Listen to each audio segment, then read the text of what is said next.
Evil villain Frostclaw has ruined Christmas and it's our job to save the day. But don't worry because I'm going to share with you all the secrets to master this minigame and win every single time. Also, everything you need to know about the egg. You're going down, Frostclaw.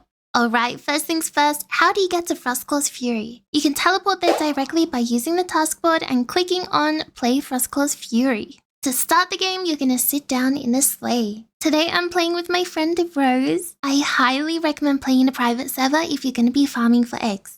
First up, we need to find some food and weapons. You can find them by interacting with the glowing furniture. I like to walk to the right and hug the wall all the way around so I don't miss anything. I know that apples and ham look good, but don't eat it. We'll be able to heal another way and you can save that food for later. Now that we've looted everything in the castle, Miss Alto is going to give us a delicious cookie. This cookie heals 10% of our health. Now we got to go pick a bed. Do not pick this one with the glowing liquid on it because you will get crushed with the chandelier. I recommend picking a bed over here near the pink ladder because we're going to have to climb it in a minute. Now that the chandelier has fallen, the room is going to be filling up with lava, so we have to climb up to some high ground. As you can see, the room doesn't fill up that quickly, so you don't need to stress. You can kind of take your time. Now that the room has filled up, somebody needs to go in there and unplug the drain. All you need to do is follow the arrows. And now we can do some shopping. You can pick what you like. Personally, I love to slay snowmen, so I'm going to pick up the sword because it does 2 times the damage compared to a wooden sword. And just because I have 10 snowballs left over, I'll pick up an apple too. Time to build some beds. This step is completely optional, but I like to do it because sleeping heals your health. Since there's only 2 of us, we're going to build 2 beds. If you're playing alone, you can build 1. Or if you're feeling lazy, you don't have to build any. Our first battle, the goal is to survive. You can choose to run around and avoid attacks, or, my favorite, you can choose to fight. To avoid taking damage, you just need to jump out of the red circle as soon as they fill up. We just gotta wait for the timer to hit 0 so the hatch in the middle of the room opens up and we can jump in. I hope you're ready to run because we are getting chased by a spiky wall. We gotta make it to the end by jumping over the fiery pits and avoiding the spikes. You can either choose to climb across the tightrope or hug the walls and you can walk around it. Again, it doesn't move that quickly, so take your time, try not to fall. Do not eat the cookie from Santa. It is poisoned and it will remove 10% of your health. This is actually the room where the egg spawns, so if you got lucky like me, you're gonna run up to the egg and interact with it to collect it. If you didn't get an egg, you're gonna go ahead and end your game. Don't exit the game because you'll lose all your gingerbread. But eat the cookie from Santa and take damage in the next fight because if you die, you still get around 5,000 gingerbread. Finally, our first Frostclaw fight. That's a lot of F's. In this fight, you need to avoid the frost breath by hiding behind the bookshelves. After each breath, Frostclaw is gonna tip a bookshelf over.